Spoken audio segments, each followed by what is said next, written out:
Okay, recording to the cloud. Very good. Now you've missed my introduction. Gosh darn it. No, that's okay. It wasn't much to say anyway. All right. All right. Hey, let's jump right into the treasure report then, Tony. That's on my agenda here. Is number 2 is the treasure report. Okay. I don't know if I can send these things up by screen or not, to be truthful. I did send them out by email. Let me just try it. No, it's disabled right now. Let's just walk through the numbers then. Well, we're sitting on right now, according to the bank, about $32,000, but there's $5,500 in checks outstanding, which are the checks that were written on the donations coming out of the Trudy Blueberry. And Tony, sorry to interrupt you, but you should be able to share your screen now. I should be able to share it now. Well, let me see. Try it.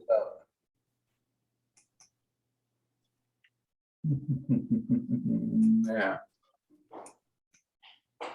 Okay, you see that all right? Yeah, great. Yes. That technology. Okay. Well, okay, so as you can see, 32.8 in the accounts, 5,500 in the 4 outstanding donation checks that Beth has, and she says she's going to try to get them out in the near future, trying to set up a meeting. So we really have about $27,300. We're up about $1,800 from the beginning of the year. Looking a little bit at the funds flow, most of our money came in from membership dues. I'm going to go into the budget here for just a minute, and I want to talk about some of these things, but membership dues is a good one. Our membership is up from where we anticipated being. Trudy Blueberry, we talked a lot about that last time, and we had a good successful Trudy Blueberry, and we received 2,140 donations through the registration process of Trudy Blueberry. So 23,500 or thereabouts in income. The club expenses, what I've tried to do is separate the Trudy Blueberry budget from the club budget, but to link them to. Otherwise, it's a little bit hard to kind of understand what's going on. But I think you saw that earlier, and I will show it again. If there's any questions on that, we'll go into it a little bit in the where the budget stands. Trudy Blueberry expenses about 12,000. Again, we have donated early this year. We donated $500 to the Veggie Foundation, and we are donating another 2,500. And Beth has the check; it's in the mail, so to speak. Third party, which was all the partners that helped us on the Trudy Blueberry, was another 3,000. And giving us 22,100 in expense. So right this minute on, if you looked at kind of profit and loss basis, we're ahead about $1,400. I think that's going to go down as the budget is worked on. Let's talk about the club portion of the budget. Here, I'm going to try to bring this up, make it a little larger for you. Okay. Membership dues right at the top. The whole annual budget was only $5,000, and we're also already at $6,061. So we have got additional members in, and we talk about that more later when it comes up on the agenda. But financially, that's looking good. There have been no direct donations into the club. They all were funneled through the run sign up process, and we have some money that we plan to collect on the fall dinner, and I guess Linda can talk about that a little bit when we get there. Most of the things, as you start to look at the expense, are running in accordance to budget. The insurance, dues, and subscriptions. so forth. There's a couple things that I want to speak about here. First of all, marketing and advertising. I assume that we'll be spending some significant money on that brochure when that comes published. So far we haven't spent anything on marketing, but we had $1,000 budgeted. We were planning to draw down our money that we had in the club accounts to make sure that some money, additional money flowed to the Terry Benji Foundation. That should not be necessary. We have funneled $500 in, but there's also down below the $2,500 that's coming out of the Maturity Blueberry, giving a $3,000 donation through to Terry Benji. Okay, website stuff is running a proration about where you would expect it to be. The board of directors meeting, I don't think we'll be spending any money since we're doing it by Zoom. The fall meeting, that's what needs to be discussed a little bit on how much we were going to spend there. We budgeted $2,000 for it. The spring meeting, we spent $350 versus a budget of $500. One of the things I added money to the budget, since it got a lot of support, was $700 to clean up the trailer. And that's something I'd like to have the board approve, since it is an addition to the budget. And also there's been also some email discussion on some training here for instructor. So that will probably be spent later this year. So expect money to be spent there. Further down, this section is the money that was brought in by the Turdy Blueberry at a very high level.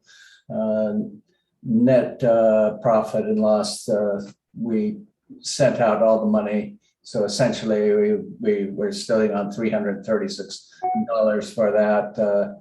And we had our operating expense at $11,600, and the rest was again donated to the partners and to the Turdy Blueberry and to the Terry Benji Foundation.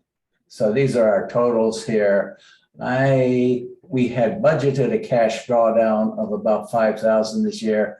I thinking just kind of looking at what the numbers are doing up above, we probably were going to draw down less than $2,500. So that's basically the financial report. If anybody has questions or wants to elaborate, it's open to the floor. Yes, any questions on the budget? Not a question, but the brochure and the fall meeting are still open, right? So those are the two things that might change, correct? Right. Well, we have a budget of 2,000 for the fall meeting, and that's pretty much in line with what we spent on previous years.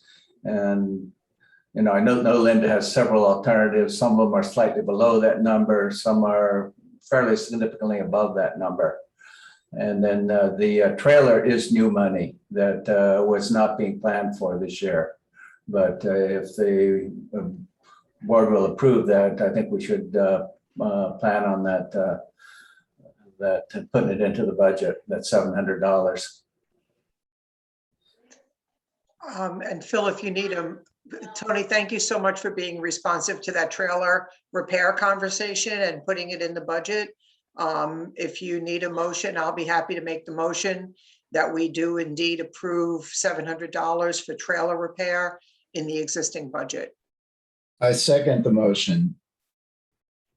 Okay, thank you. Yeah, all in favor. I was going to just approve the whole budget, but if you want to do it line by line, we can do Well, it. it's just, Well, these are the only we need to note changes. that one. So I'm That's the only real change to the budget, was the $700. The instructor training was already in there. discussion of $600 being given as a, I guess, kind of a scholarship to help pay expenses there.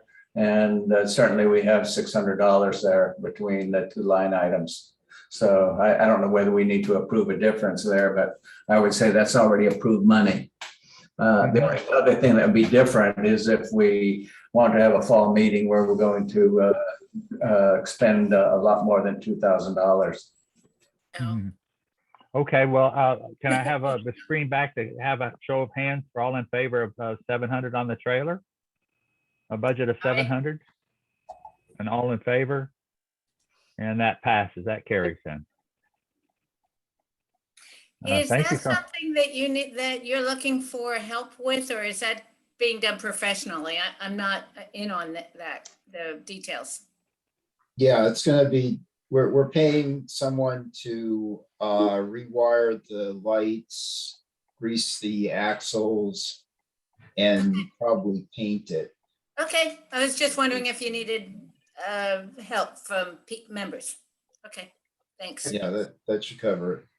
I do have a quick question, and I think Wayne and Phil, you probably remember this, but when we were out riding the Fort Fisher ride, we always stop at the ferry terminal there. There's a bike rack there that has Cape Fear Cyclists on it, and it is in terrible condition. In fact, I think a number of us helped the groundskeeper try to reposition it. Somehow it got dug up or something. But is that, should we be thinking about doing something with that thing? We It has her name on Nice it. idea. If our name is on it, Mark. Is it the bike rack itself or just the sign that looks terrible? All The of the bike above. rack is rusted and corroded. Oh, I and think Oh, really? we all need that. to improve that. Yeah. That, So I talked to Al about that and got the Yeah, history. I could give a little bit of background on that. Wayne and I did talk about it when we were doing the bike safety thing, 2-3 weekends ago. And that actually was one of the very first bike racks that were ever put out by the Cape Fear Cyclists. And we got the rack from through Jim Mincher at Two Wheeler Dealer, paid about $350 for it. It's the same type of rack that he has out in front of his bicycle store. And then I got the sign made up, for like $30 or something. So where I'm going with that is that we don't have a lot of money invested in it. If it looks bad, I think we ought to take it out of there. And if it's needed, we should put another one in there, which we can do, very inexpensively. Jim Mincher has told both Eileen and me, that he can get us those racks, again, for $400, something like that. And I can get the signs made for about $30. But I guess the two issues then would be, if it looks bad, shouldn't we get it out of there? And number two, should we replace it? It was put there initially because the ferry terminal people said, we don't like you leaning your bikes up against our building. And so it was originally put actually across the road there. And Wayne tells me that it's been moved back closer to the building, but Wayne is more familiar with the current state than I am. So I just wanted to give them the background about why it's there. I think the Department of Transportation and the ferry system should install a bike rack there. If you're building a new building, you can't get it permitted without having a bike rack someplace. So we generously provided a bike rack to them. They probably did no maintenance on it. They actually broke it when they moved it for whatever reason. I don't have the bandwidth to lobby them, but I think it's appropriate for the ferry system to put a bike rack in there. So do we That's have a- any volunteers to check? Do we have any more discussion on it or any volunteers to check on this and to get I this? don't mind checking with DOT. Al and I work with the DOT Division 3 office all the time. And so for us to reach out to them, especially, are they renovating their ferry terminal? Is that what's happening, Wayne? No, No, no. okay, I don't understand why they moved it, but Okay. they like picked it up and the concrete footings, it wasn't designed to be moved. And yeah, okay, they, because it was corroded, it broke while they were moving it. okay. Yeah. Al or I could easily reach out to Chad's team and see whether or not DOT has the ability to put a bike rack down there, and then we can report back. Is that okay, Al? Yeah, let's go ahead and get absolutely. that started, and we'll table it Yeah. to the next meeting. Okay, we got it. That sounds like a good plan to me. Okay. Just a short administrative item there. It's my understanding that most of the donation activities, where we're going to be funding are going to be funneled through the Terry Benji Foundation. And the money basically flows from CFC to Terry Benji, correct, Eileen? And Correct. This bike rack was donated before the Benji Foundation existed. Terry was still alive when we bought this bike rack. But now that the Benji Foundation exists, you're right, Tony, that if we do make a donation, it's more likely to come from the Benji Foundation. The other thing there is you might want to think just from a visibility standpoint on some of these donations, whether we want to get the Cape Fear Cyclist name out there in addition, and how that might be done. Yeah. I'll say this, I mean, having seen it for the first time and seeing our name on it, I was pretty excited, but then disappointed that it was in such bad shape. And, you know, the number of bicyclists that go through that area shocked me, and they're not just Cape Fear cyclist people. And if you talk to Chad, tell him I'll pitch in if he pitches in, as long as we can have our name on it. Yeah. Okay, Mark. Great advertising. Okay, What about, Let's go- what about doing something to remove the one that's there now? Is it so bad that it's given us a bad name? I don't think so. It's upright, you can use it. It's not pretty, but it's still functional. Okay. yeah. Let's move on. We're okay with the budget. Everybody's okay with that. Yeah, I have one comment for Sure. Tony. The way I look at the Tour de Blueberry is it's an activity that the club puts on.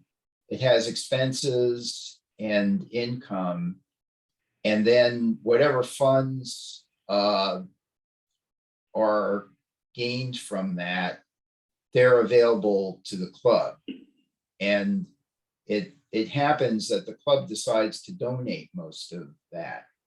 But in presenting what happened at the Tour de Blueberry, I think I'd like to see, we spent this much, we received this much in registration. And when someone makes a donation, they're basically donating it to the club. They're not donating it to the Tour de Blueberry. So it's great we got all these donations, but I don't see them as the same income as the registration fees were. Yeah, Wayne, I have tried to break down and with the support of Beth, more or less a separate financial accounting of the Tour de Blueberry. And you're not seeing them. These documents do exist, but there's a complete reconciliation sheet, for example. And we do break out completely the donations. And it's exactly for the purpose you're saying. I saw that what they did with Run Sign Up as a good mechanism, but it was really money being, people, when they donated, they were donating more to the club. And so I'm showing it as really as donations. But when we set up the original budget, again, breaking the two, it's a little bit of hocus pocus here, but I think it's a lot clearer than it was. If you want to see some of those other sheets, I'm happy to show them to you. But yeah, what we have done is the money that has been collected by the club. It flows out to the club checkbook. and it flows either into direct donations to those that helped us on the Blueberry and to the expenses of the Blueberry. And it flowed, and then there was a check written to the Terry Benji Foundation to support their activities, with the understanding that they were going to take on a variety of projects on behalf of the bicycle community. Yeah.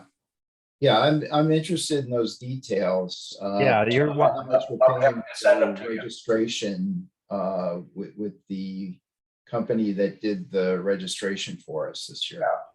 There's also another point. I wasn't going to get into it here, but I've been taking virtually all the information, the financial information, over into an electronic means. And so I hope by the end of this year, there won't be any paper left to pass from one person to another. I'll have all the bank statements that are all being scanned and all that kind of stuff in much more detail. But the question I'm bringing up is how much to share with the board, to put it up on the shared website. Do we just put it up on the control panel, or do we just share it on an as needed basis between the officers and people that have a direct need for some of that other detail? I understand, Wayne, to want to have more direct feedback of the donations we're making as a club to give back to and make people aware that have donated money to our club of where the money is going and what we're donating to. Al had created a spreadsheet, which then I picked up and added some to, and did some more organization on donations. I do not know much information, unless it's being fed back out of Eileen or Al, what donations that the Terry Benji Foundation is making, but it is broken into direct club donations and Terry Benji donations. And we share that spreadsheet on occasion, but it exists. Yeah, I suspect that Eileen will cover a little bit more about some of the really nice things that the Benji Foundation has been doing here in the past month. And that's exactly right on, is we need to let the board know, and we need to let the membership know, what happens with that money, and do we approve, are we, I guess, excited about that sort of donation happening? Yeah, I think that spreadsheet's a good way to communicate to everybody. And again, in Wayne's job as secretary, maybe he can think a little bit about what information needs to be sitting where, because I was looking at the control panel the other day, and there's a lot of blank places there. And then of course we've got the shared Google Drive now. And whether we want to put all this information up there or not, I don't know, and how to organize it. But right now, a lot of it's just sitting in my computer. At least I would like to make a motion that we add to the website a list of donations that the club has made, to highlight that, and also that we post the detailed financial information that Tony's referring to in the Google Drive, where it will be available to the board only, not to all the members.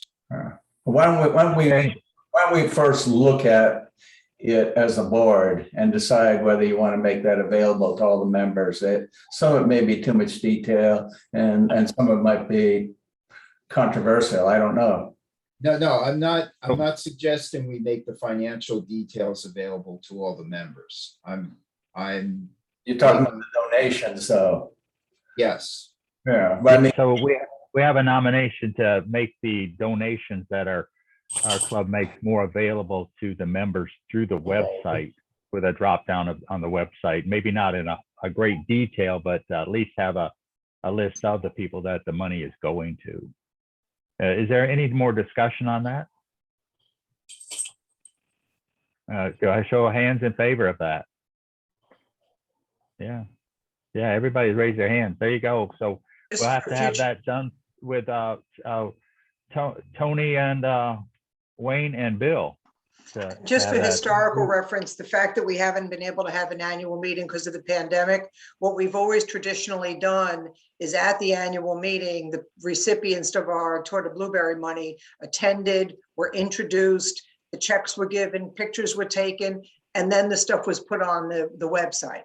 So we've Mhm. always shared it, but we haven't had an annual meeting of that magnitude in the past year or two. So that's kind of weird, but we can certainly, that's easy. Put up information, and I've got a nice picture of the donation that the Okay. Terry Benji Foundation made that I can share. Okay, let's move on to our report from the ride coordinator I have on my list.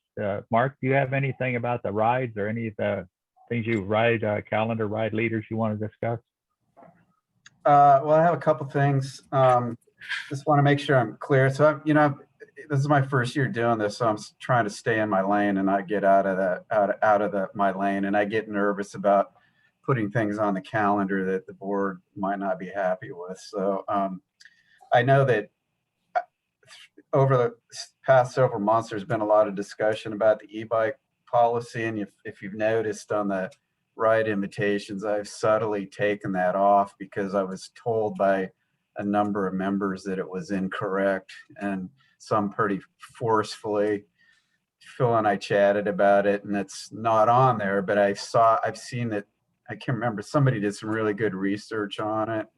I can't tell you that I know how to I completely understand our position, but if we can conclude on what we as a group want for the e-bike policy, my recommendation would be is that it just like everything else, COVID policy, Cape Fear policy on bike rides, if I can just add a line to the invite that says, please see this link for the e-bike policy.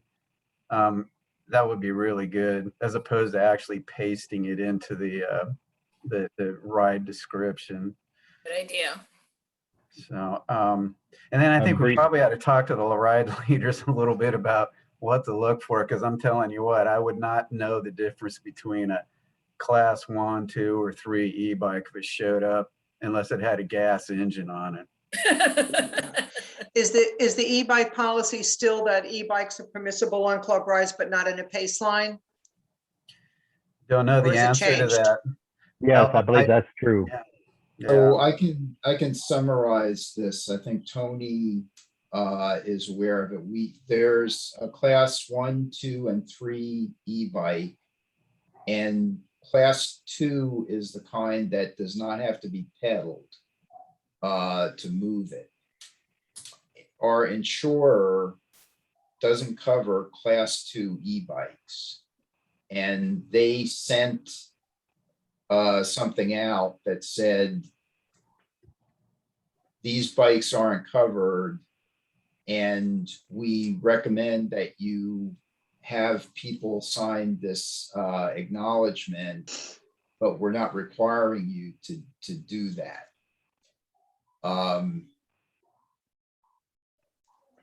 I would like someone familiar with insurance to look at this, and it's maybe, I hate to say this, but I think we need to add like a couple of sentences in the waiver to add this acknowledgement thing about class 2. In terms of the other ones, class 1 and class 3, the insurer doesn't have any specific guidance about pace lines or anything. Phil, I think you were talking about just observing how people are using e-bikes and coaching them if necessary. Yes, well, I've only seen 3 e-bikes in the past couple of years, so it's not like we're having an issue with it, and it's not like we're having a flood of them with us yet. So I guess, we're more or less, we would want to, if we had a place on our website that we could refer to the policy, e-bike policy, and streamlining our waiver might be a beneficial thing, and have a detailed policy on e-bikes. I could see that. I think that's what Mark is trying to make a point of, is that the waiver is kind of wordy at this point with our line with the e-bikes in it. And Well, making, it seems to me that the e-bikes that we allow have got to be, augmented by pedal driving, or primarily pedals with the motor as augmentation. So those are the two classes that are covered by insurance. But my observation from the rides is that the people that have the e-bikes are not quite as experienced as some of the other people that are in the pace line. And asking them to stay back in the pace line is a good idea. As a new owner of an e-bike, and a very experienced right now, I understand, Tony. There's a lot to be said about the class 2 not being covered by insurance. Wayne, if you'll send me what we got from the insurance company, I'll be happy to work on some wording. When I purchased my bike, Mike and I did a lot of research, and class 2 is throttle assist. And the problem with throttle assist is they're going to lurch forward. There's a reason the insurance company doesn't want them. They're also not legal in any national park and most state parks because they can go 27 miles an hour. I think we can easily say all e-bikes must stay off the back of the pace line because, again, as an experienced rider, now that I have an e-bike, I don't need a pace line. I don't. Mine is pedal assist. You're right, Mark. If I came to a ride, other than the fact that my bike weighs 50 pounds, you probably would barely notice it. It's a trek. You would just be like, damn, she can push that heavy bike really fast. So I'm happy to work on it because I think that there is going to be more and more space in our club for people who want to use e-bikes. But I think we definitely have to differentiate. It's always been hard. People want to jump into pace line without experience, and that's when we have a problem. So Wayne, if you've got anything from the insurance company, I'm happy to work on a draft. Like I said, I did a lot of research, so I found some good information on e-bikes when I bought mine. So I'll be happy to help with that and have something for next meeting. great, Mark. Yeah, okay. So then the other thing I wanted to just ask about is I've seen a lot of emails and stuff and notices about non-sponsored rides. And I'll just say is I won't put anything on the calendar that isn't a Cape Fear ride unless I get confirmation from somebody on the board. So everything that I've put on the calendar that that's not sponsored, it is somebody on the board, Phil, or somebody say, yeah, it's okay to put it on there. So if there's rides that you think should be included on the calendar that I'm not getting, that are not fully Cape Fear sponsored, just let me know and I'll get it taken care of. And I know that in the last few weeks, there's been a couple that I think I've gotten on there, which I appreciate the feedback because I don't search the internet looking for local rides. If it pops up, I might, and I'll ask Phil about it or whatever. But okay, so and then let's see here. I also wanted to mention that the National Guard ride is this Sunday, and the sponsor reached out to me today and mentioned that nobody'd signed up for it yet. And I know it costs money. I'm going to sign up for it. And I'm going to go to it just to support them. And it looks like a good ride too. I mean, it's a pretty good distance. So I don't know how to get the message out any more than we already have, but I just wanted to mention that he reached out and said, and nobody signed up yet. I said, okay. I'll put it on Facebook tonight, Mark. I forgot to put it on Facebook. Okay, great. Mark, I would suggest Slack also. Slack. Get out into the Slack app. Mark, I think you may or may not be aware that our insurance does not cover any rides that are not club sponsored. So we need to stay pretty clear on that set of rides that are club sponsored. And the other ones, the ad hoc rides, we could get ourselves in trouble on the insurance if somebody tried to claim against that. Okay.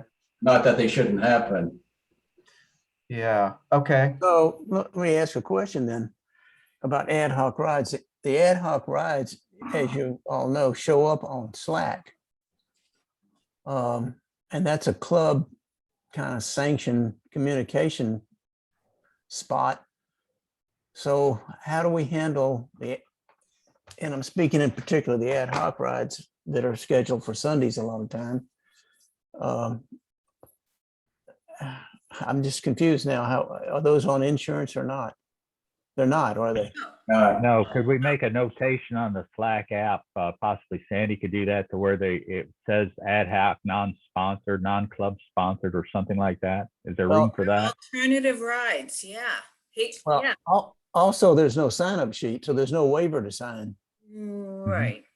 The other issue there is, can we get enough discipline there to make sure they are only sponsored or advertised under the ad hoc rides on Slack? Or otherwise, when I look at it, I go check in the Sunday rides and I'll check the ad hoc rides, and sometimes they get misposted. I don't know we can regulate that. Sandy did a good job, though. Sandy advised people well about that. I think people are following that. Do you agree, Sandy? Sandy, you're muted. Yeah, you're muted, Sandy. Okay, I'm looking at Slack right now. And on ad hoc and alternate ride schedule, it says, channel for scheduling rides not on the standard weekly calendar. Note, unless a club ride leader specifically denotes a ride in this channel as a CFC club ride, the ride is a pickup ride among friends and not covered by club rules and insurance. Yeah, Wow. I thought you did that. Well, that's clear enough. Yeah, if you want me to add Perfect. something else, okay. It's Oh. pretty clear. Yeah, I remember when you posted it that way. You were very specific, Sandy. And the other rides that we sometimes put on the calendar, for example, is Cycle North Carolina, and they have their own insurance. Yeah. So yes, that's not a club ride, but if you're doing CNC, they have insurance.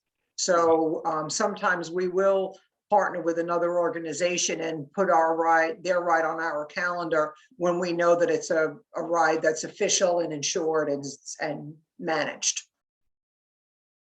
Yeah, which I think is the case with the National Guard ride. I mean, to ride it, you're Sure. supposed to sign up. Yeah. Yeah. I'm sure they have insurance. Yeah. I'm sure they do too. I'm just wondering whether there's any crossover against our own liability. They're not signing our liability sheets. Nope, they're signing somebody else's waiver, so that's Not a somebody club else's. ride. Right. Yeah. Okay. Just procedurally, Phil and I chatted about this Saturday. We've had some people talk about the start time for the Saturday rides as we move into the winter time. And I know there was a board decision last time to start rides at 8 a.m. And I have gotten feedback from the Tuesday and Thursday ride leaders that they need to start at 9. So I adjusted that. And then, but I haven't done anything for Saturday. So as it sits right now, I believe the Saturday rides are scheduled for, well, everything on the calendar right now is 8 a.m. because I don't have anything. I think I'm out to mid-October right now. So just I think need we some used to feedback. switch on November 1st to 9, because it was more about cold than Right. dark. Right. I think, Al, am I right? I think it was November 1st to April 1st, Yeah, something like it that. was, sometimes it was November 1st, and then sometimes it was when the time changed. Yeah, and I think the time But change I think November 1st is a good decision okay. regardless. All right, perfect. Mark, on a side note on that, I think our Lake Waccamaw ride always was a shift back to 9 o'clock because of the distance. Yes. So we Yeah. need to go ahead and shift that back to 9 o'clock. Okay, I'll do that. Thanks for letting me know. I kind of slipped through. Then I just another thing too is I don't want to steal Charlie's thunder, but I was able to enjoy a ride with him on Sunday, and that was the second gravel ride that we've had this year, and I, for one, loved it, although I'm sore as hell today, but missed my Sunday regulars, but I really had a good time there. And I think,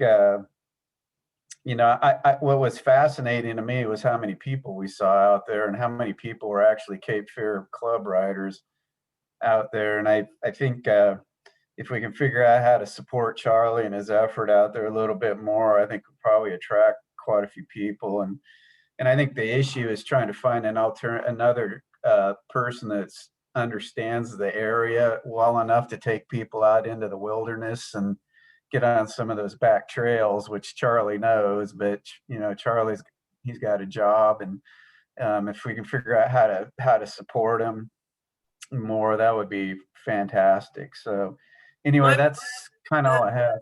Richard Kreitner knows that area very well. He's Yeah, he's and he doesn't have a job. and he doesn't have a job, right? Oh, John Yeah. Hudson knows Hey. it quite a bit too, doesn't he? Yeah.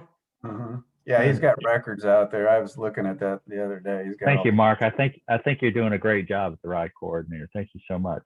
All right. I'm going to thank shift. you. I'm going to shift things up a little bit right now and ask Kitty for her educational report. Hi, everybody. Bring you up to date, the Benji Foundation, we did have a second bike rodeo event recently. We had a great turnout. Tammy Brown organized it. They had reached out to her at community center on the north side of town, and we had well over, Al, we didn't count numbers, but we kind of mentally ticked through, and we figured we had at least 50 children come through, a lot of Wow. families. We gave away helmets, a lot of good publicity and visibility for both the Benji Foundation and Cape Fear Cyclists. So we're talking with groups for next year. We've got 3 groups that have already indicated that they definitely want to have bike rodeos. So we're just firming up dates. So very excited about that. No one has reached out for a bike rodeo or safety event between now and the end of the year. I don't imagine that we're going to get any, but if we do, hopefully it would work into the calendar, but I'm just holding that open right now. On Sunday, the 17th of October, which is the day after the River to Coast ride, we meaning Tammy Brown and me, have scheduled a biking 101 certification class on that Sunday.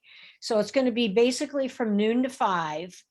We are still working on a location, but we've got to get the word out. And we were holding off until we had a location, and hopefully that will happen before the end of this week. So I'm asking for Cape Fear Cyclists. I would really like to see some board members attend this. I would like to see ride leaders attend this, because it's all about bicycle safety. This is a precursor to people taking the LCI course, which I will be taking at in November. We know what the date is. Anyhow, I'm signed up for that, and I have to have the 101 certification class and pass that before I can attend the LCI certification. And as the board member in charge of this, it's I think paramount that I become an LCI. So I want to make sure that we get a good attendance. It's not that we need a lot of people, but I think for what we do in the club, Cape Fear Cyclists, especially for individuals that are ride leaders, I think it's important that ride leaders are really well-versed and are able to communicate everything as far as current rules, current laws, helping riders understand the rules of the road, what's important. And we may think that we know all of it, but my guess is we can all learn something new. But this would be a great way to support these activities and expand into the community. But I think if we start with club membership between Terry Benji Foundation and Cape Fear Cyclists, that this will be a good support for this program. And it's something that we can use marketing to encourage people to come to club rides, that our ride leaders have undergone the 101 certification program, and we're well versed in safety. So, I'd really like to see some of us, if you haven't participated in one of those courses, to sign up to do it. And you can let me know. And we're hoping to get 12 to 15 people total. That's our goal. There is no How about- cost.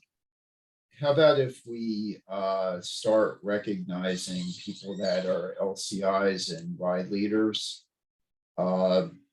We could list we could list the people that have LCI certification on our website. Well, yeah, I think that's a good idea. But I don't know The to what, reason, I don't know to what purpose. I'm not against it.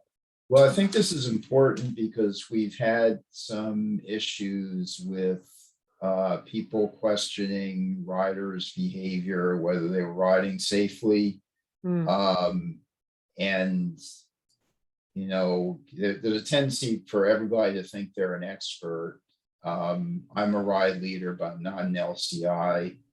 If we had something that would allow people to understand who are the LCIs, and when they're coaching, they're coming from a depth of knowledge that a lot of us don't have. I agree. But I don't think we have to have ride leaders certified as Right. LCIs. Yeah, LCI is a whole nother ball game than just taking this bike. Oh. This bike safety class is wonderful. And you're gonna learn things you didn't, we all think we know. It's like Kitty said, you're surprised. But this bike safety class, I agree, Wayne. I think saying that our ride leaders have taken bike safety 101, but our ride leaders are not gonna go to LCI training. That's a 2-day class out of town. There's a reason we have $500 in the budget for it. And almost none of the LCIs ride with us. Yeah. They teach, but they don't ride on Saturdays. But I think if we do have members who take bike safety 101, that will help them have the verbiage they need to coach somebody who's not riding in a safe way. Okay, so should we acknowledge the people that take bike safety 101? Absolutely. Mhm. Yes, Kitty, maybe you could get a list of the board members of both organizations and our ride leaders and send an email out to them with the invitation and how to get in touch with you to sign up and register for it. Yeah, absolutely. Who has a list of the ride leaders? I Mark? think half of them are on this call right now. Okay. So if I send a reminder to the board, then I've pretty much got it covered. I can send you a list of the people I know. Richard Kreger on Tuesday. There's a few that aren't on the board, a small Okay. handful. But Eileen, could you put it on the website also? Because I'm not, if there's someone out there who's interested in taking the 101 class and they're not currently a ride leader, it might be a way to bring someone new into. I can put it on Facebook. Bill could put it on the website if you want. I'm sorry, yeah. Yeah. Yeah. Great, thanks. Yep. Okay. That's all I have, but let me know. Okay. Let me know if you're interested, please. Okay. Thank you so much, Kitty. Thanks, And Phil. I'd like to go to the off-road ride coordinator, Charlie Hines now, hear about that report from him. Took me a minute to get off of mute. I saw Bill trying to say something a minute ago. Before I get started, I just want to make sure. Okay, sure. I just want to coordinate with you, Eileen. I can send out a blast email from the website about this topic. Great. Okay, that's it.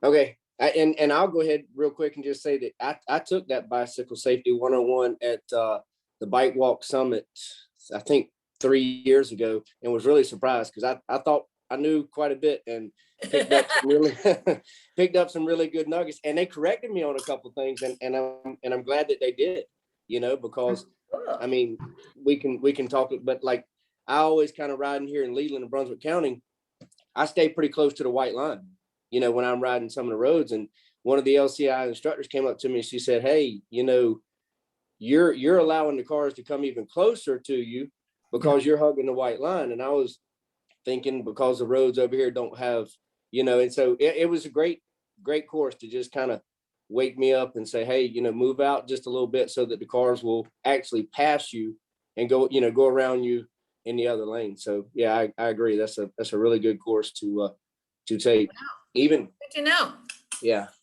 Take- And so Take the lane. yeah. And so they correct me on a couple things, and I really appreciate, you know, what I learned in that course.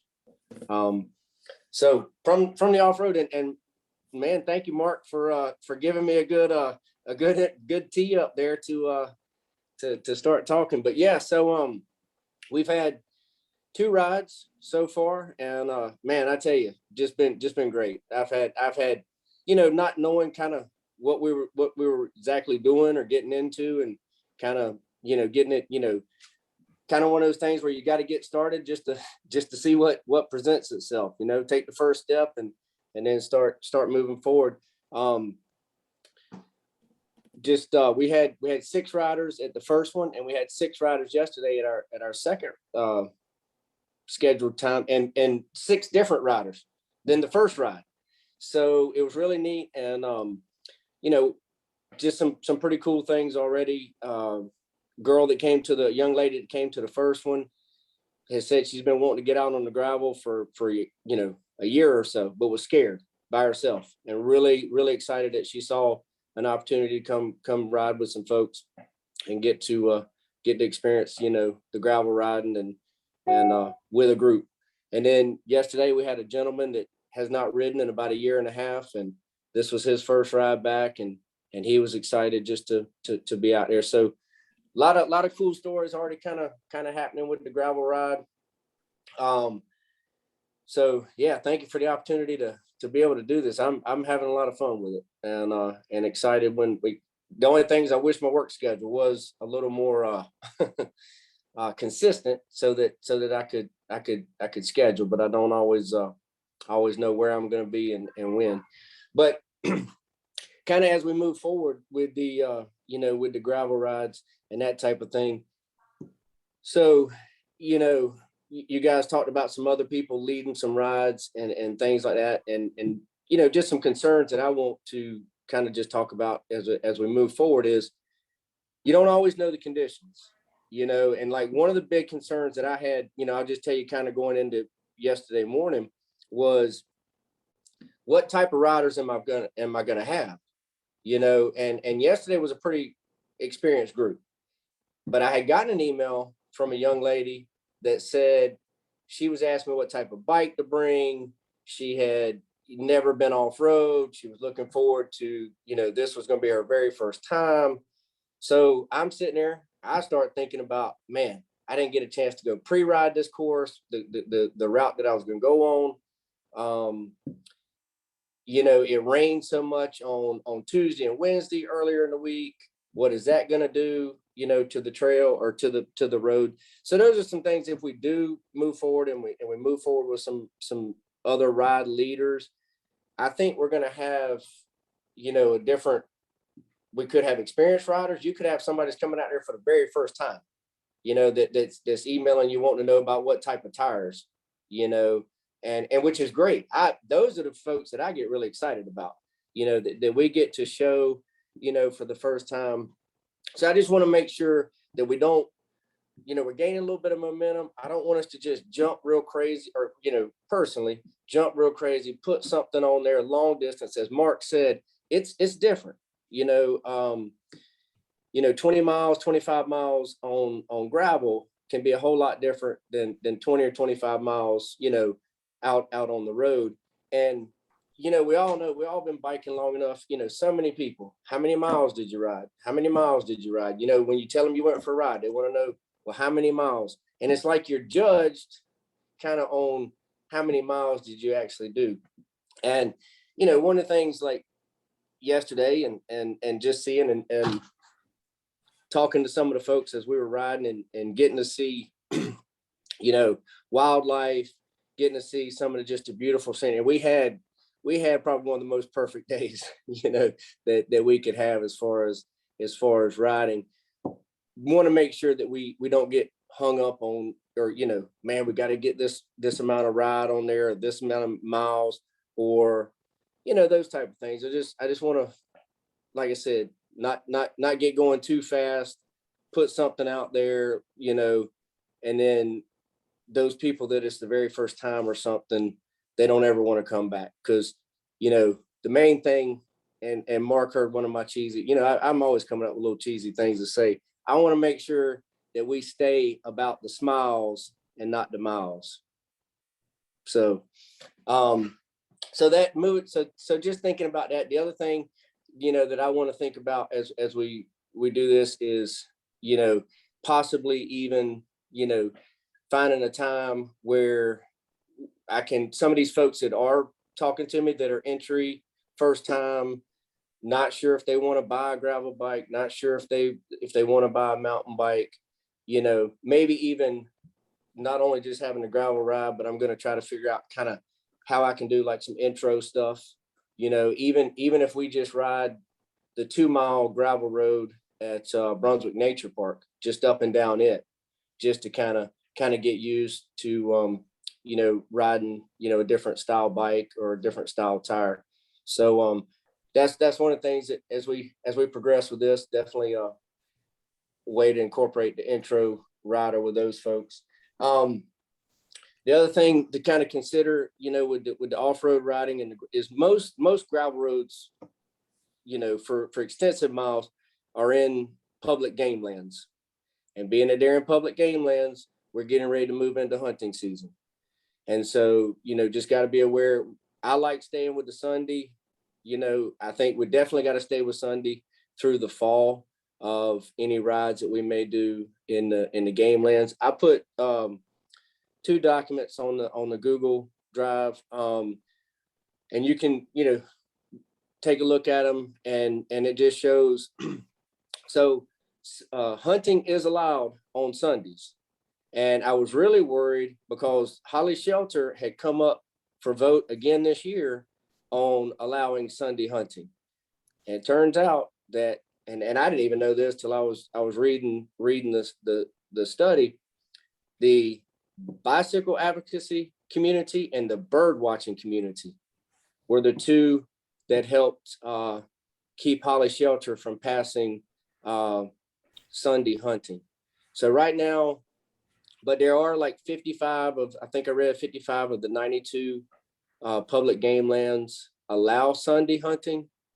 So most of them are going to be in the woods, but the problem is the gravel roads can get narrow. You got hunting trucks running up and down the road, not to mention, you would hate for there to be an errant, shot of across the field or something like that. So I say we stay out of there completely, especially, any club ride on a hunting day.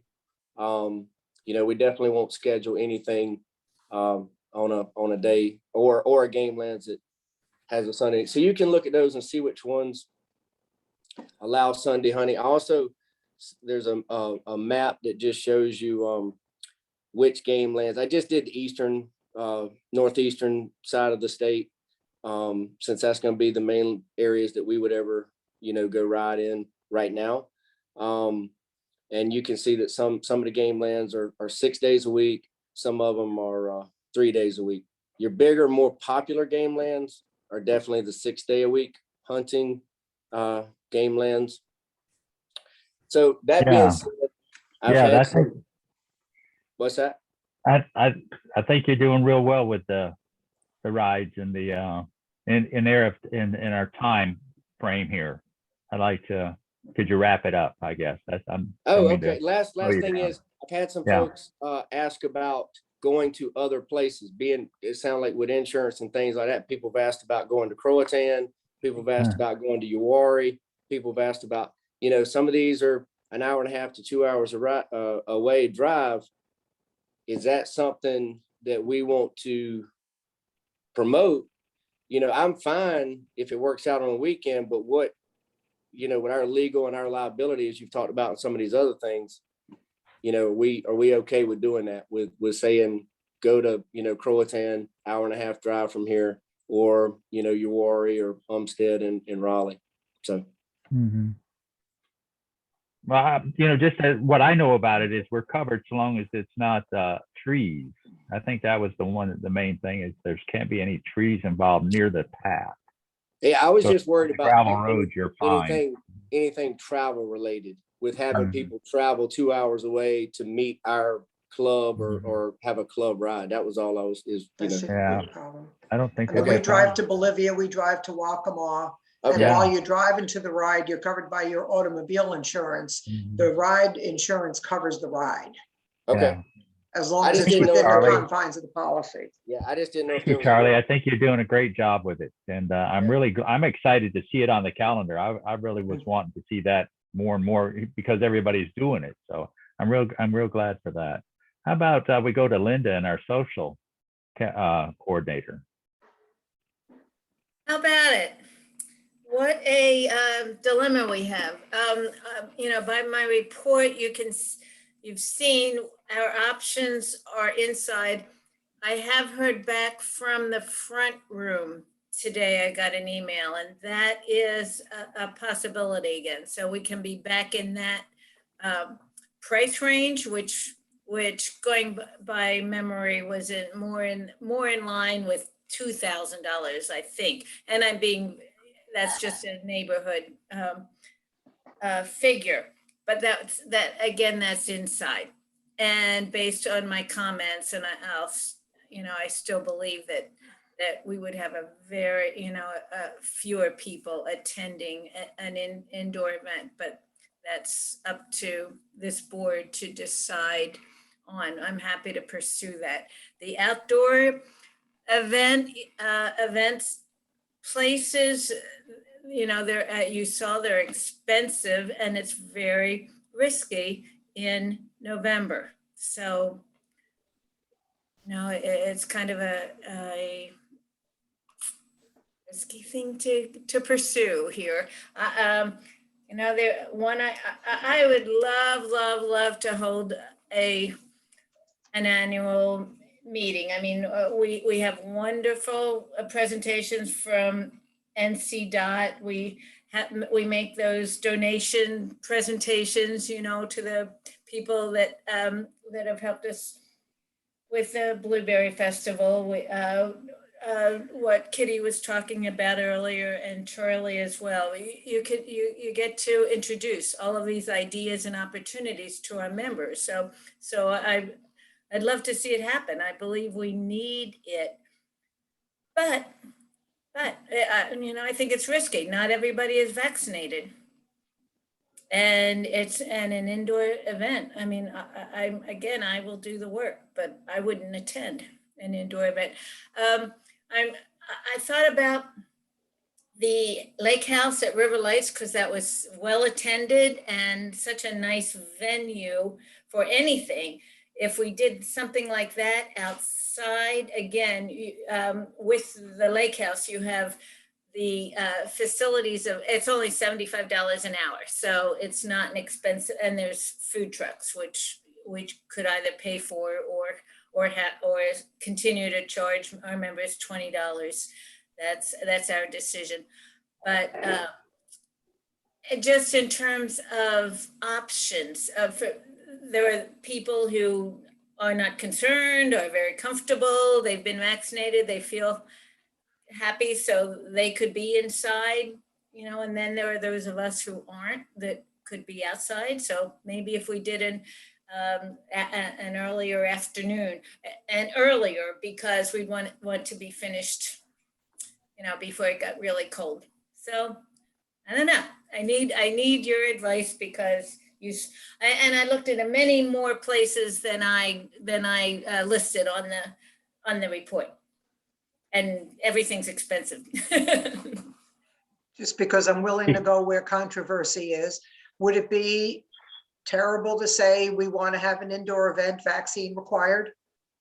I thought of that, and I think people would be put off, But again, so I what? mean, as a vaccinated person, I would not be put off. I would actually attend if I knew Correct. everybody in the room was vaccinated. But if I don't know that everybody in the room, I mean, believe you that- saw me at the picnic. My husband and I didn't come into the room.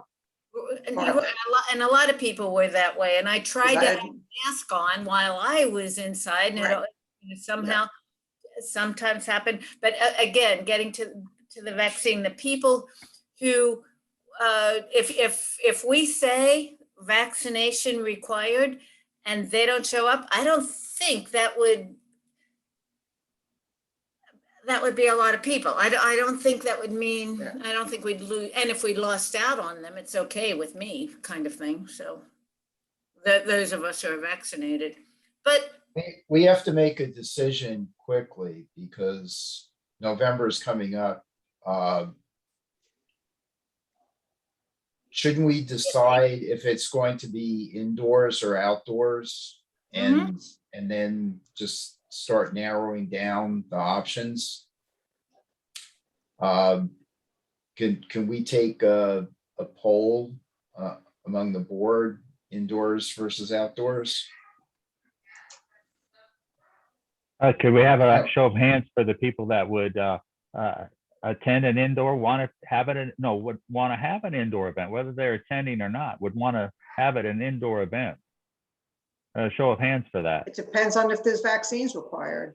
Like Yeah. that's two separate discussions. Yeah. No, it isn't really, because whether they have a vaccine or not is not enforceable.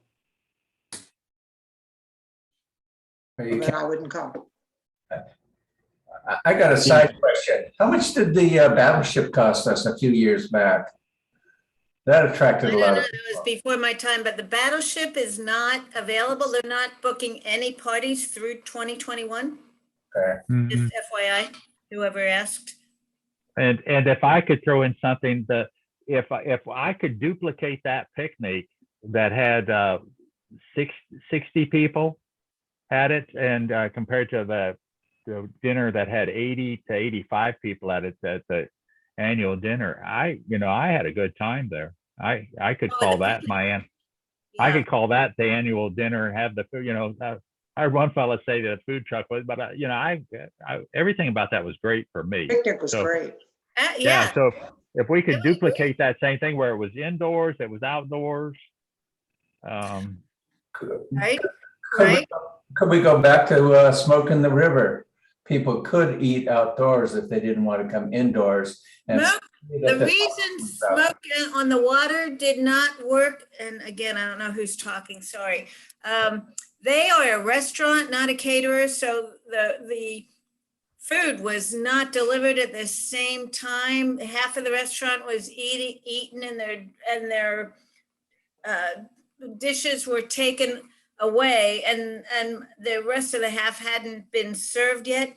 And then not last year, because we didn't have one, the year before that, when we had it at the Front Street, I called Smoke on the Water because it had just been the previous year at like 3 times, and they never returned my call. I have to say, as Phil did, the nice thing about the picnic was, number one, inside was widely spaced. Correct. You could It's get not big your- enough for all of us is the Yeah. issue with that. But there was I also agree. the opportunity to be outside. And Correct. I think if you ran it early enough in the evening, I'm not talking like 8 o'clock at night, if you ran it, say at 5 o'clock, it's still warm enough, generally, most days, that we could have kind of, if you're comfortable inside, come on in. If you're not, there's plenty of room outside. I think that's a There is. good option. Yeah. And you could cap it, Linda, you could cap it at 75. Sometimes making it a ticket with a limited availability makes people actually sign up faster. Good. Yeah, that's a good. First point. come, first serve, maximum capacity is X. So on that venue, if we did that, it's the Smoke on the Water, it's only $75. Smoke on the Water. I'm sorry, the Lake House.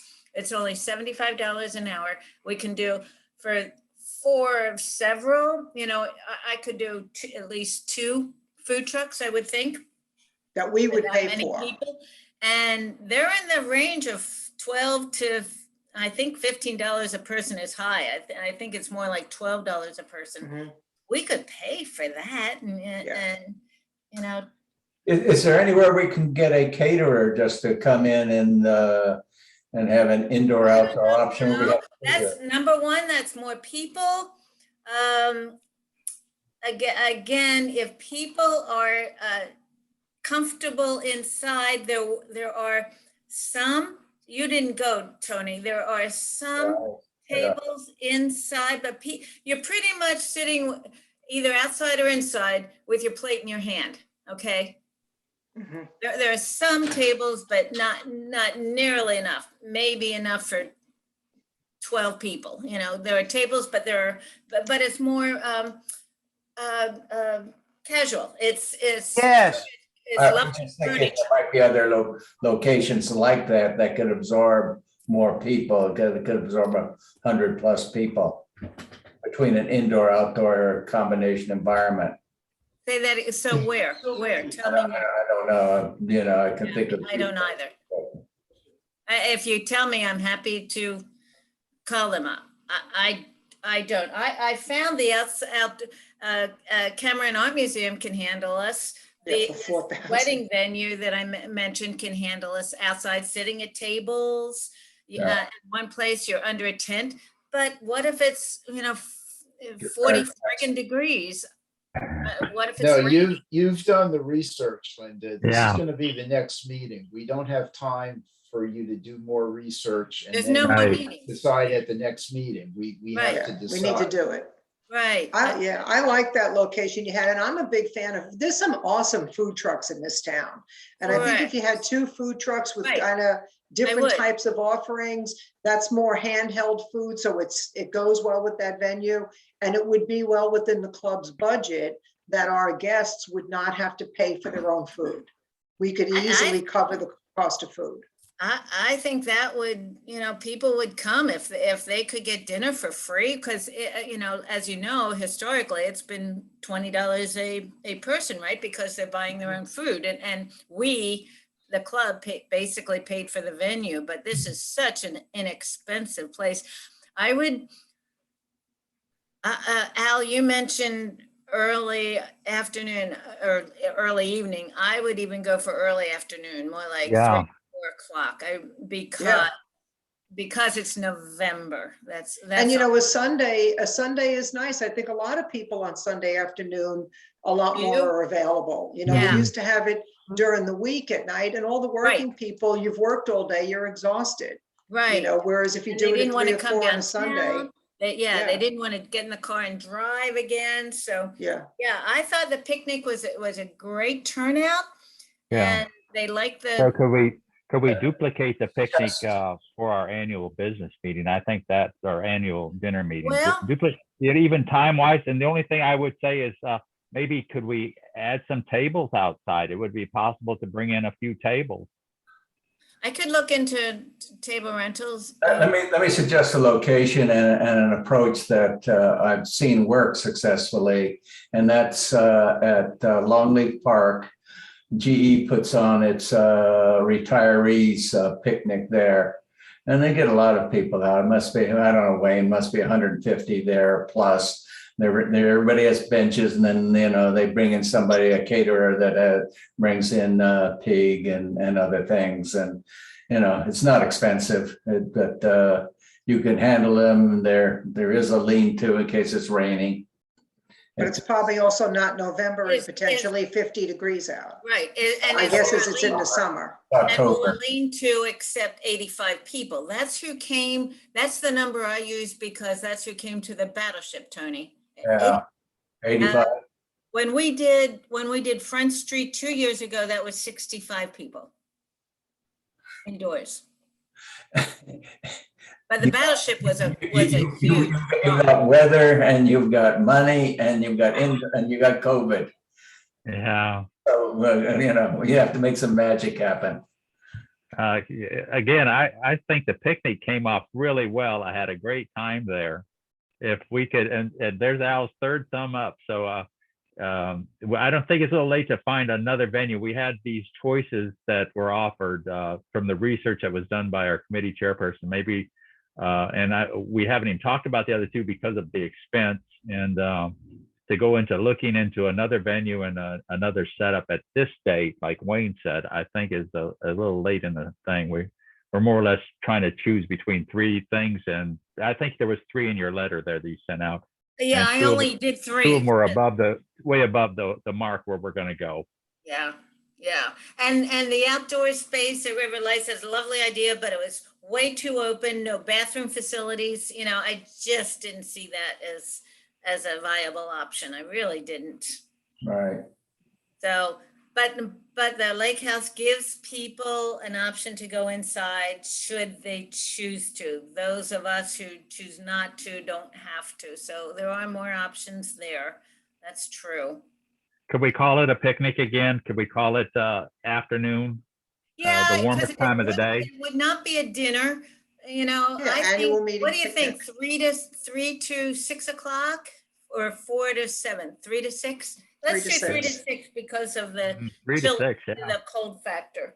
What date are you looking at, Linda? Oh, let's look. Okay, November. So the Sundays in November, first one is the 7th, second one is the 14th. And I think that's as far as we should go into November. November 7th, I would be careful of because that's the final day of the Bike Walk North Carolina Bike Summit. Good And girl. quite a few of us are going to be attending that either online or in person. That's So why- if you could do the 14th, 14th. Okay. You'd 11. have- I've got a conflict on the 14th. no. It's running into my Thanksgiving family time. Well, the 21st is going to run into yeah, I everybody. can't do the I'll be 21st. gone. So the 21st is the week of Thanksgiving. So, and you Although can't. if, yeah, So, and the 29th might as well say, bring your down jacket. I'm not going Yeah. that far into November. And I can then, look at the schedule for the bike summit. I think most of us that are attending online. And I don't know how late in the day the classes go. I don't remember looking, but there's 3 people that I know of on this call that are planning on attending the bike summit, at least in portion. But maybe we can bow out of that at noon and come to the picnic. okay, all right. I That's prefer, that's also the spring ride, the Cycle Oh, NC spring it ride. is, it is. on There's got a lot on of people- November 7th. Oh, wow. Cycle North Carolina, that's spring ride, you're right. I Right. think we need What to do the about- 14th. Then what about a Saturday afternoon? You think that's encroaching on people's social life? So Saturday I would think, be the 13th, because if you can't do the 7th, you can't do the 6th. How about Right. the November 13th? I can do the weekend of the 14th. It's the next weekend. I've got oh, okay, cool. Thanksgiving conflict. So we're back to Yeah. the 14th. Cool. Well, yeah, Wayne, we're not holding it up for you, but okay. He can Alright. come though, so it's good. Yeah, so we're back to the 14th. I think Sunday is a better day than, Yeah. because I don't want to encroach on people's social life. 11/14. All right, we'll get the lake house and 3 to 6 PM. And I will need to make presentations, you need AV equipment. I don't have anything like that. Do we rent that? Can our members come up with something? Do we just yell? Whatever. I'm at a loss. I'm not a good social chairperson. I don't know what to do. We should rent. Yeah, I would think we could rent a system. Rent equipment, okay. Yeah. And I'll get 2 trucks, I hope. Yeah, the trucks may have a minimum. I think you could probably count They on all- 65. And they were the people I spoke with for the picnic, it was either the one we chose was $500, but all of the others were $700 minimums. So that's all. Mhm. Okay, that's not I bad. think we're fine. I think, Yeah. so do we want to charge still? Or do we want people to buy their own? Should we just let people make their own choices? Whatever. I think we should provide dinner. Okay, That's my opinion. Well, if we can do it within the, you know, 2,000 budget. $2,000, yes, but Well, what if we don't, Tony? yeah. Stay within $2,000, what? So if you had 2 trucks at 5 and 7, that would be $1,200 for the food. What did I say? 8,500, 85 people times $12, I said was 1070, was something like that, 1020, I think, just 1,000. Yeah. I think so we're fine. And then 3 times 75 is 210. So And we're there. We're Yeah. there we're that way. You're going to be mighty close. yeah, we're going to be at around $2,000. But Tony, just know that it might go over. I'm not going to not get something just to Right. stay under. No, I don't see a problem going over as long as it's not, you know, a huge order of magnitude double like the, I mean, the art museum's nice, but they were what, more than double. $4,800. Yeah. Yeah, Yeah. that's fabulous. That would have been fabulous. Yeah, that's wedding prices. The battleship, I never heard the numbers, but that was. It was expensive. It was Yeah. very, very expensive. very, very expensive. Yeah. Okay, so have you got enough to work with there, Linda? Any more do. questions for Linda? I do. So who wants to send a letter to the members telling them this, to save the date, 11/14, 3 to 6 PM? There you go. Free dinner to get members and guests, or just free dinner to members? What, Bill? I'll send the letter. Oh, It would be awesome, Linda, if by any chance we knew the names I of thought you the, were pointing to your antennas. Sorry. it would also be nice if we knew the names of the food trucks before we sent the letter, but if we can't, we can't. Yeah, I can. I'm happy to work on it Uh, tomorrow and we- Wednesday. But I think in the past also members have been covered, but guests have had to pay full price. If I Exactly. remember That's correctly. probably a good way to do it. So if you're a member, no, everybody, when I did it at the Front Street, everybody paid $20. Everybody who came. well, but everybody was paying, but this year, the times that we have done anything that's been free to members, the Oh, members have paid, but a guest would be like $10 or something, or whatever. so Yeah. that's what we should do. Okay, that makes sense. That's good for me. And you I can think do bring there's your some- own beverage. Considering the family memberships, I BYOB, think we definitely cover a lot. BYOB. Yeah. I'll have, again, bottled water and some sodas probably, but that's it. Okay, and ice.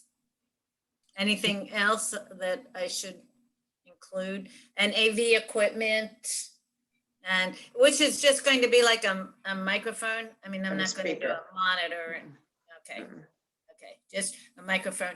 And that will be done inside, or maybe we'll do it outside, under the, there were awnings, there were porches there.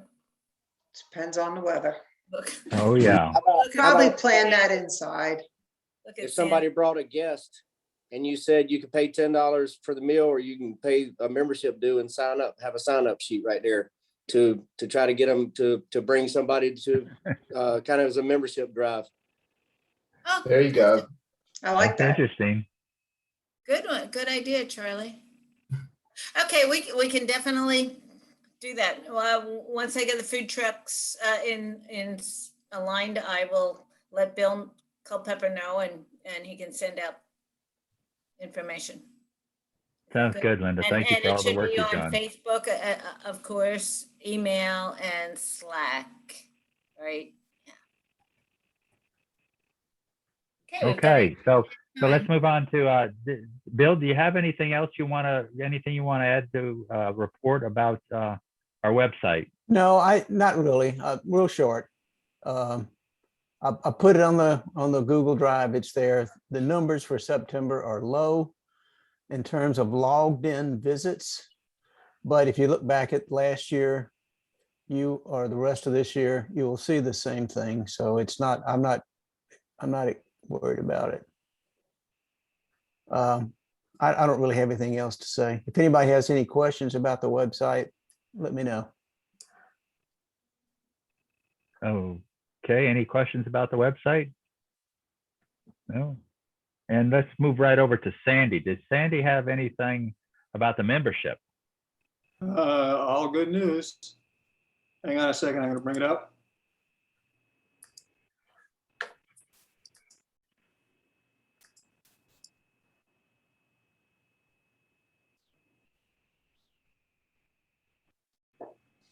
So look at the yellow. We added 93 new members, active members in 2021. Staggering number, I think, given everything that's going on. And the Slack numbers are bigger because that was starting at a lower base. But I'm really surprised, very pleasantly surprised. Great. Yeah, that's great. Minus 55 to plus 93, that's still a good number. Mhm. Great.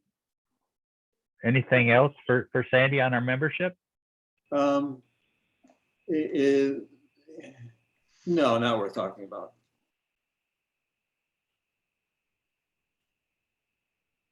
So that's it. All good news. Okay, great, Sandy. Thank you for the work you've done with our Slack. I know several people, I'm getting feedback from that. They want to be on it, and I've tried to get them steered to you and tried to get that worked out with them. Yeah, For almost sure. always it works. Yeah. So that brings us back down to Eileen with her Okay, report with everybody. the I'm public very happy relations.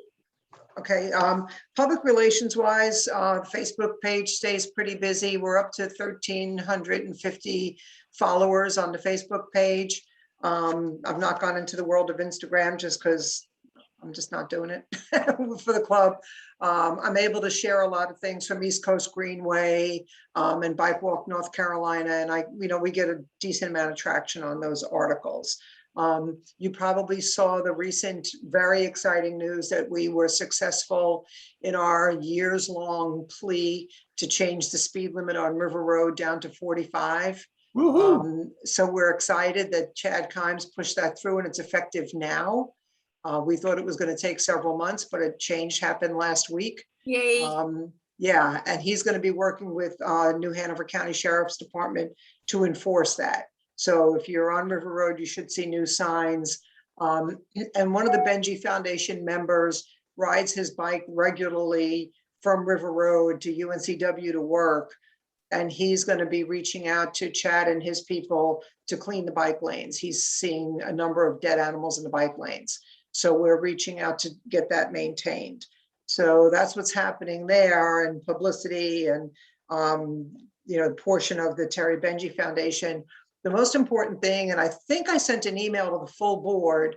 I'm confident I did, but we gave the Terry Benji Foundation, taking the $2,500 that we got from Tour de Blueberry and adding $2,500 that we had in the bank.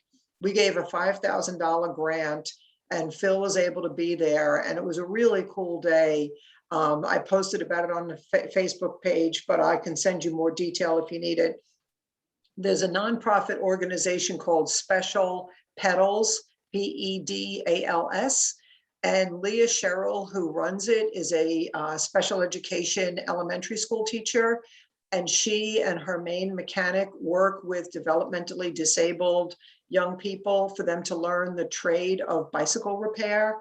They do have a mobile van, and Kitty is aware of this. If we're ever doing a safety event, or even, for example, next year for Tour de Blueberry, we're going to be sure that we work with the Tour de Blueberry coordinator, and Special Pedals would be willing to bring their mobile van to the beginning of Tour de Blueberry, so that when people show up with rotten tires and flats and bad derailleurs, they can do some basic maintenance.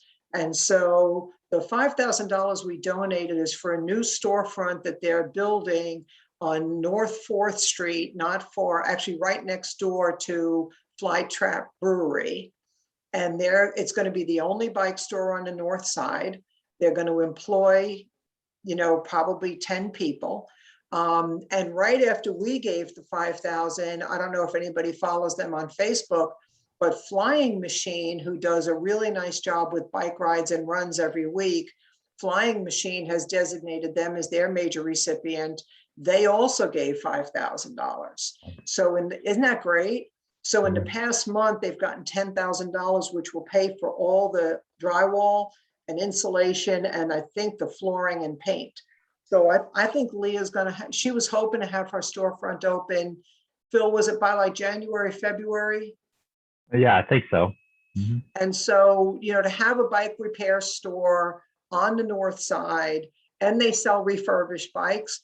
So what happens is if you trade in a bike to two-wheeler dealer, or I think Bicycles too, but two-wheeler dealer for sure, Jim will take bikes that he knows he really can't sell and donate them to Leah. And then she'll get her young mechanics to fix it up, and then they'll sell it at low to sometimes no cost to a person who needs a bike for transportation. So that's where the $5,000 donation from Terry Benji Foundation went. And half of that money came from Tour de Blueberry this year. And the previous, actually the whole 5,000 came from Tour de Blueberry over the years. So that's probably the most exciting thing we've done that I can remember. Al or Kitty, is there anything else more exciting than that from the Benji Foundation? Oh, segue right into That's been just a great one. Yeah. That's what the foundation was founded for. It was a good day. And thank you, Phil, for coming. It meant a lot that you came that day. Thank you, Eileen. Thank you for all you do. And Al, could you give us a report for the? She mentioned the road already. That's the big deal, isn't it? The 45. I told my wife a group of cyclists overruled the board or the main governing body of the wow. I was. And then I had fear about, well, how many people are going to be mad at the cyclists now? So I went the other way for a little bit of negative thought. But go ahead, Al. Actually, I think Eileen or maybe somebody from DOT passed on to me that, no, I think it was Eileen, that there were a couple of negative comments to the post, but almost all the rest were totally positive, something that was needed. Most people were thankful on our Facebook post that we made it happen. Yeah, it's a major achievement, and it is, I think, the sort of thing that this club and the Benji Foundation are all about when we get into our advocacy area, that we can in fact make changes like that, and it's just great. I mean, and it's great to have a partnership with NCDOT and Chad Kimes and his people, that are willing to work with us and say, yeah, that makes sense, and let's make it happen. But anyway, already covered that. I sent my report in. I hope everybody had a chance to see it. Just very, very quickly. Of course, the River to Sea ride is October 16th. That's a club ride. We encourage everybody that is a club member to wear your club jersey or t-shirt or whatever like that. And our role is basically to help any of the inexperienced people that are on that ride.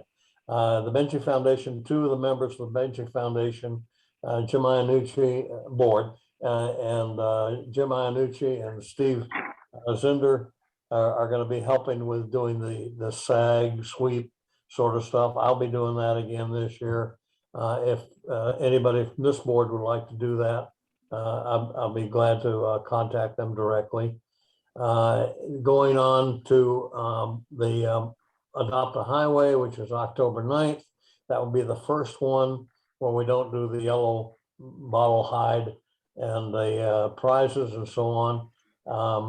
If we're doing away with the snacks and so on like that. So it won't be a problem of starting the pickup at 8 o'clock and having the ride starting at no later than 9 o'clock. I am going to get with Beth. I understand that Beth still has a lot of the Tour de Blueberry, trail bars and so on like that. So we'll have trail bars for everybody. They can either, consume them there or take them, put them in their in their jersey shirt and so on like that, and have them on the ride. So that's going to be, you know, a big change for the Adopt a Highway, but I don't think it'll have any effect on how many people we have show up for it. We've always had enough, and the key to it is running off that pickup quickly and getting people out on the ride. That's what they want to do. The last thing, and I just got some really good news from Bike Walk NC. You remember last year we kind of brokered a deal with them because Cape Fear Cyclists had already donated $400 in their annual donation to Bike Walk NC, that they would count that as a donation to the conduction of the summit. And if the Benji Foundation would put up another $100, we would qualify as sponsors of the Bike Walk Summit at what they call the mountain level, which gets us recognition. And I sent this out to a few of the board members already. I'll send it out to all of the remaining board members, but it gets us recognition on the program. And during the conduct of the event, you know, they announced that, hey, amongst our sponsors are the co-sponsors are the Cape Fear Cyclists in Wilmington, North Carolina, and the Terry Benji Foundation in Wilmington, North Carolina. So it's no additional cost to Cape Fear Cyclists. You've already put up the $400. In a board meeting last week, the Benji Foundation said, yes, we'll put up the other $100. I got confirmation from the Bike Walk NC organizer today. Yes, we will count you as a co-sponsors, and you'll receive the benefits of being a mountain sponsor, which includes 2 free tickets to the summit, either in person or by Zoom. And we'll just need to decide, who gets those. I think Kitty is one of them that certainly should receive it because she is going up there also to qualify as a league certified instructor. But we can work that out later. So it's no cost to Cape Fear Cyclists. All I need is a thumbs up that yes, you want to be a co-sponsor along with the Benji Foundation. Oh, yeah. Got Okay, me. that's it. That's all I got. Okay, yeah. Thank you, Al. Thank you for all the Thank work you. you've done for us. What a great thing to get our safety up there on that river road. That's for sure. Wow. Really cool. I'd like to throw a question out to Al or Eileen. Sure. I see there is some new activity in town on more bike trails, Greenville Loop, Masonboro Loop, which will be a big one if they do it. When they repaved Myrtle Grove, they should have added a few feet for the bike lane when they did it, but they didn't. In any case, I guess my question is really, what, if anything, we can do? They've got a lot of money out of the sale of the hospital, and I don't know where it's all going to. But is there any way to get a certain portion of that marked for a very good bike trail system in this county? So, short answer to the bike lane that's going on Greenville Loop Road, that money was from the 2016 Parks Bond. So that money's already in the budget, and that trail's happening. I had sent an email out to this entire board asking you all to reach out to Bill McDowell, a city engineer, giving him feedback on what you want to see on Greenville Loop Road. I don't know if anybody answered Bill, but I did share that with the board several months ago. One of the things that we're looking at, Tony, as far as requesting funds from the hospital sale from that particular foundation or any foundation, Adrienne Harrington is our fundraising, grants, and funding chair, and she's got her finger on the pulse of a lot of these potential funds. The primary requester of funds would be WMPO, City of Wilmington, New Hanover County. neither the Terry Benji Foundation nor Cape Fear Cyclists is in a position to request $1.3 million because we're also not in a position to build a road. So what we do, and Mark certainly knows what it's like to be, here's some money, now fix, use it. I'm not an engineer. But what we do, Tony, the most important role we play is the advocacy role. So because Al and two other members of the Benji Foundation sit on the WMPO Bike Ped Committee, they're very much in tune, actually three other members, they're very much in tune with what the WMPO is working on and what they're asking for funds for. Rhonda Bellamy, who's the executive director of the Potential Rail Trail by Edward Teach Brewery, is requesting some funds for that. And so what we've been doing is we've been saying to people like Rhonda Bellamy, people like the Brayton Willis over the Gula Geechee Trail, if you're requesting funds, we will write letters of support. Phil and I have written, I don't know how many letters of support this year, and they matter. But as far as us requesting funds, that's not our purview, but we do know who is. Right. And I'm not saying that we can't, that we should request funds. We don't have that kind of horsepower. Right. But if there's some way to advocate that the county as a whole and the city as a whole make it a high priority to, put bike lanes in wherever possible by widening roads. Anyway, How do you want that one? dedicated line. I'll just comment very briefly on that. That's where the Wilmington Metropolitan Planning Organization, the WMPO, comes into play, and that includes Wilmington, New Hanover County, Brunswick, part of Brunswick County, part of Pender County, Wrightsville Beach, town of Leland, et cetera, et cetera. And we sit on a board that meets every 2 months, and we prioritize, we don't prioritize, we make up prioritization lists that go forward to the people that fund, the bike lanes, that fund, the multiple use paths, the MUPs, or so on like that. And as Eileen said, I sit on that board, Sam Spicer sits on that board. Three other now of the Benji Foundation members sit on that board. So we got a lot of leverage. And here's the really unique part of it. And I've been involved in this now for almost 20 years. We are the only bicycle club in the state of North Carolina that has a vote, actually is a voting member of the WMPO Bike Ped Advisory Committee. And so we have a very unique situation in that we can, in fact, influence these sort of things. Now, having said all that good stuff, here's the downside. It is a long pipe. We try to accelerate it wherever we can. The most recent go around was the 2045 prioritization drill. And, say, geez, 2045. Well, of course, I'm not going to be around for it. But once you have something in the plan, even if it's in the 2045 plan, you have an opportunity to fund it in 2022 or 2023 or whatever like that.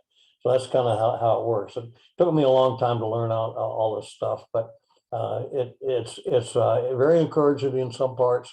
Yeah, I get disappointed sometimes that it's such a long pipeline.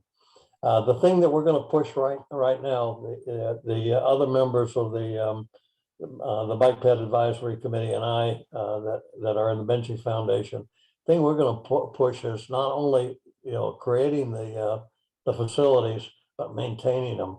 And if you've ridden on the Cross City Trail, you've seen how badly maintained some parts of that is, and that's where our clout with the NCDOT comes in, because the roads are by and large don't belong to the city of Wilmington, don't belong to Wrightsville Beach, whatever. They belong to DOT. And so we're going to push through the WMPO maintenance of those and try to get all the ingrowth of, vegetation and trash and so on like that, scrape back off of those. So probably more than you really, you really wanted me to go through, but that's how it works. Mhm.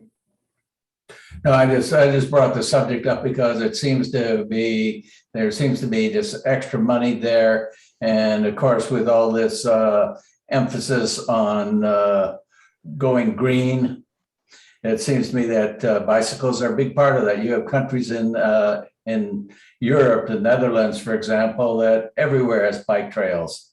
And I it's know, I've been there. And I've been there and I've ridden it. It's wonderful.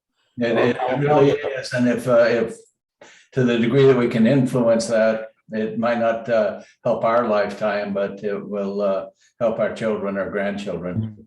Yeah.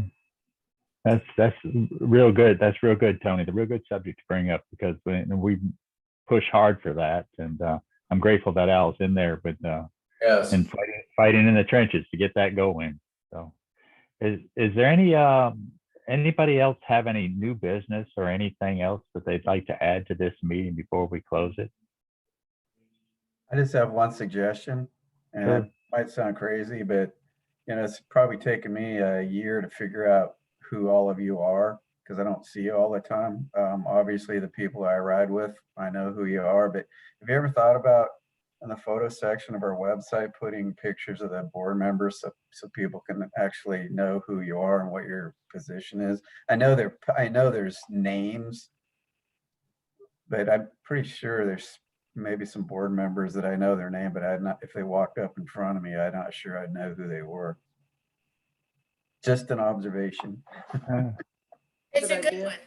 Mark, I was going to suggest at the annual meeting, all of the board members being announced. And hopefully you'll be in attendance, anyone who is in attendance. And it was great to see the board members that did choose to come to the picnic. So I think that's a great idea to be introduced so our members know who we are. I think it's a great idea. I guess that would be under the website design to where we would have a space available on the website to have a picture and an option to put a picture. Yeah. Is that a possibility, Bill? I'm sure there is. I'll check and see, but these people do a fabulous job.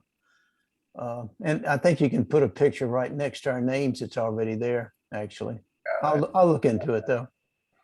Mm-hmm. Great. So, wow, thank you guys for all the work you do and all the stuff you do thinking about this bike club. I am so proud to be a member of Cape Fear Cyclists. And I see the jersey every once in a while. It's on a ride, and it's so good to be there and know I'm a part of it. And I got a big thank you from one of the riders, one of the faster A riders, and he really thanked us for putting on that Saturday event last Saturday. He said, thank you for doing this. And it's really cool that we can organize and bring cyclists together to have fun and get out there on the roads. So is there anything else that we need to discuss? And there was an update on the apparel order that Sandy, you want to say anything about that? They're coming in a couple of weeks. Is that right? Pardon me, Wayne, I didn't hear the first thing you said. The apparel order, the people that the order apparel. jerseys, they're going to be produced on the 20th of October and then shipped. So if you, yeah, go ahead. No, I'm not involved with that really. Bill Culpepper may. No, Bill Wagner. It was Bill Bill Wagner. No, Wagner. I didn't mean you were going to do that. I mean, maybe you had latest news. No, I don't. So we still have to go back to our last letter, last communication from Bill Wagner to use that He's as our doing a great baseline. job of updating everybody, keeping everybody in the loop, what's going on. Yeah. We've all Yeah. received the updated emails. Okay, well, I was on copy for this email. I'll upload it into the September folder so y'all can look at it if you like. Okay. Okay. Okay, that's it. Do I have a motion to adjourn the meeting then? Adjourn the meeting. Adjourn the meeting. Okay, thank you Great all. job, Phil. Thank you. Good night. Thank Good night, you. everybody. Bye, everybody. Take Bye. care. Be safe.